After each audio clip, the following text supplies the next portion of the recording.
Hey, what's going on, everybody? Commander Crane here, and we are back with another Pioneer deck tech in our second episode of the Lost Caverns of Ixalan mini-series that we're doing, where we've been coming out with a new deck list every single day. The previous day, we did Gruul Dinosaurs. You should definitely check out that list if you'd like. It'll be in the description below. But today, we're going to be talking about Golgari Skeletons in Pioneer. We've got a couple, well, I think it's just one new card from the Lost Caverns of Ixalan that I saw, and I really wanted to build a deck with it in Pioneer. So, as always, before we hop into the video, let me know in the comment section below after the video. Let me know what you think about the list. Do you like it? Do you hate it? What would you change? Is there a card that I forgot? And as always, if you have any suggestions that you'd like us to consider for the channel for like an upcoming deck tech or anything, just let me know in the comment section below. So, Golgari Skeletons. Skeletons definitely a deck that really doesn't really get any love. Skeletons very rarely get new lords, and when they do, they're not really that fantastic. Occasionally, like every year, they get like one or two cards, as a little bit of help, but overall, they really don't get a lot of support. But there's a card that just came out in the Lost Caverns of Ixalan that certainly helps this deck out quite a bit, and obviously, we will be getting to that card soon, but we've got to talk about some of our early drops here. So, we were playing 4 Gutter Bones and 4 Sanitarium Skeleton as our 1-drop. Gutter Bones, definitely a pretty good card from Standards Past, 2-1 for 1, does enter tapped, but it's very aggressive card. We can return it to the battlefield. Well, return it from our graveyard to our hand, pretty easily. We can activate it only if an opponent lost life this turn, which is pretty easily. I mean, we can only do it on our turn, but we attack with skeletons, and then we tap 2, and we bring it right back. If we got another mana, we can play it again and attack with it the next turn. So Gutterbone's just a very good card. Sanitarium Skeleton, very good at coming back to our hand overall. There's a couple different 1-drop skeletons that are in the format, and I think that this one is the best one for us to play just in general. So definitely a big fan of Sanitarium Skeleton. Then we're also playing 4 Metallic Mimics. I couldn't find a good 2-drop for us to play, but this one is still fantastic. It comes in as a skeleton, and then every skeleton we play past that enters with a +1/+1 counter. So, just a really good rate in general. So, those are all of our early drops. We got to talk about some of our other good 3 drops here, as well as a 4 drop. So, we're also playing 3 Mourn Willow. 3/2 for 3 with haste. And if we are delirious, if there are 4 more card types among cards in our graveyard, creatures with the power 2 or less can't block this turn.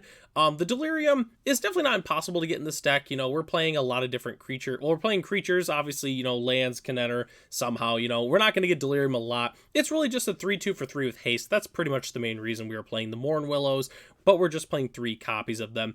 We're also playing 4 Death Barons, one of the few skeleton lords. It itself is not a skeleton, but it does give our skeletons +1/+1 and Death Touch, which is very, very important for a deck like this. All of our skeletons can trade with other creatures because they have Death Touch, which is fantastic. We're also playing 4 copies of Paragon of Open Graves. Definitely a card that not a lot of people know about. It's a 2/2 for 4 Skeleton Warrior that gives our other black creatures +1/+1. Not our skeletons, our black creatures, but guess what? All of our skeletons are pretty much black creatures. Then we can tap 2 and a black and tap another target black creature you control gains Death Touch until end of turn. So, there's a couple different lords I could have played in this slot. I ultimately decided to play Paragon of Open Graves because of all the other 4-drop lords, this one is the only one that's a skeleton. I know that there's one from Adventure in the Forgotten Realms that gives our skeletons and zombies +1/+1, but it itself is not a skeleton, and I really wanted it to be a skeleton because of a card that we'll be talking about later on in the video here. So that's why we're playing the 4 Paragon of Open Graves.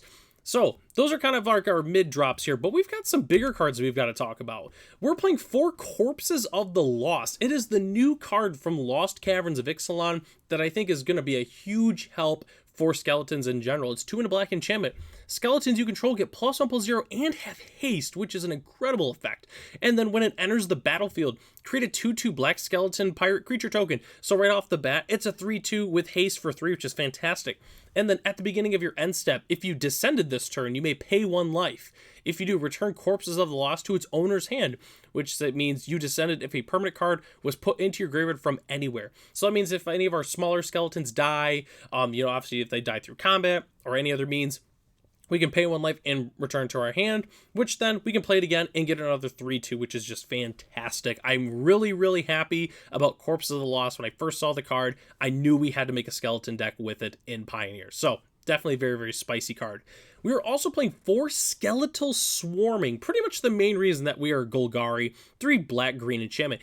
Each skeleton you control has trample, attacks each combat if able, and gets plus X plus 0, where X is the number of other skeletons you control. So if we start getting a ton of skeletons in play, our skeletons are just going to be gigantic. If we have 4 skeletons, our skeletons get plus 4 plus 0 in trample, which is just fantastic, especially when you combine it with Death Touch, with Death Baron, which is just fantastic. And then at the beginning of your end step, create a tapped 1/1 black skeleton creature token. If a creature died this turn, create 2 of those tokens instead. So overall, Skeletal Swarming it's exactly what it says in the name, Skeletal Swarming. So many skeletons are going to come into play with Skeletal Swarming. They're going to get a huge power buff, and we're just going to be able to take out our opponent very easily, within 1 to 2 combats with Skeletal Swarming. So definitely a very fun card. When it first came out in Adventures in the Forgotten Realms, I was just waiting for a little bit more skeleton support, and we finally got it. So very, very happy that we get to play these very powerful enchantments. Skeletons are not super powerful, but with cards like these, it definitely can make it at least viable to play, which is very, very cool. So we're not quite done with the main board yet, though. We've got to talk about some of our removal. We're playing 3 Abrupt Decays and 2 Assassin's Trophy. Pretty flexible removal in the format. Abrupt Decay can only hit non-land cards with CMC 3 or less, but that's the thing, it hits more than just creatures, it hits anything with CMC 3 or less. So definitely a fantastic card, and Assassin's Trophy kind of helps pick up everything else, because it hits everything. It does give our opponent a basic land, but not a lot of decks are playing basics, so sometimes, if the draw is right, this is just 2 mana to destroy a permanent, which is just fantastic overall. So that's our entire main board, except for the lands here we got to talk about. We're playing 4 Blooming Marsh, 4 Overgrown Tomb, and 3 Llanowar Wastes. Pretty, standard dual lands for the format. We're also playing 4 Darkboar Pathway, 1 Boseiju, and 1 Takenuma. Obviously, Boseiju, Takenuma, they're free. Why wouldn't we play them? We're also playing 2 Mutavaults, because guess what? It's a skeleton. That's very important for us. We want more skeletons, so that way they get buff from the Skeletal Swarming. We activate our Mutavault. Oh, wait, we have another skeleton, so that way it buffs all of our other skeletons, and itself gets buffed from it, which is just awesome. Then we're also playing 1 Urborg. It's free. Why not? Turns our other lands into swamps. Our Mutavaults can help make some black mana, which can be pretty huge. So we're just playing the 1 Urborg. Then we're also playing 4 Swamps. So as our spicy basic land of the day, I decided to play the very cool M12 one. It's very... When I think of a swamp, this is kind of the art for that. I could definitely see a lot of skeletons kind of hanging out around there. It's nice and murky. It reminds me of the spawning pool. I believe that's the manland from Urza Saga, where you actually makes a skeleton, that kind of thing. So definitely very, very cool art. So that's the entire main board, but we are not quite done yet. We've got to talk about the sideboard as well as some budget options. So sideboarding, obviously we're going to need some graveyard hate, and Tormod Script is the best option for us. It's 0 mana, gets rid of our opponent's graveyard, doesn't mess with our tempo. It's just fantastic. We're also going to need some extra removal in the sideboard. I'm currently packing a couple different removal spells. Yeah, at that point, it's kind of up to you, depending on what your local metagame looks like. You can pack some Fatal Pushes. Raven Enfeeblement is also fantastic as well. You can pack some additional Assassin's Trophies, that kind of thing. It really just depends on what you'd personally like to pack. We also need Damping Sphere and Necromentia. They're very, very disruptive for our opponent. Obviously, Damping Sphere good against the mono green decks. The Lotus Field combo decks also pretty solid against Arclight Phoenix.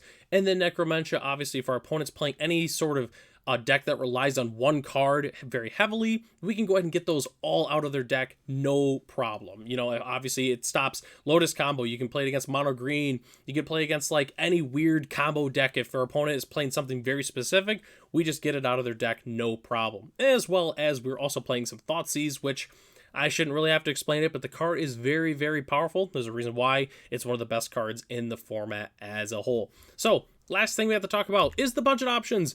Overall, there's not too many cuts I would make from the deck. It itself is pretty cheap, but Metallic Mimics are kind of pricey. They're about I think $10-12 a piece, which can definitely add up. Just go ahead and find another 2-drop skeleton and just go ahead and slide that in there instead. You can also cut the shock and the utility lands, which is a majority of the cost. The deck itself is very cheap in terms of the creatures, so you can just go ahead and cut the shock lands and the utility lands, and make sure you're just playing the fast lands, the pain lands, and the slow lands. Those are definitely the most budget friendly. We're already playing the fast lands, so if you wanted to go more budget, you could even play like the temples, or you can play the snarls. Those are also fantastic as well, and the slow lands are still cheap as ever. I believe it's Deathcap Glade is the slow land, so you can go ahead and sub those out if you'd like to. So that is the entire deck. I'd like to thank everybody for watching this video. This was definitely a very fun deck to build. Let me know in the comment section below if there's any card that I forgot, as well as if you have any suggestions for an upcoming video. Just let me know in the comment section below. So I'm Commander Crane. Thanks for watching the second episode of the Lost Caverns of Ixalan mini-series we're doing. There's going to be another video out tomorrow. Make sure to check out the previous video, and I'll catch you in the next one.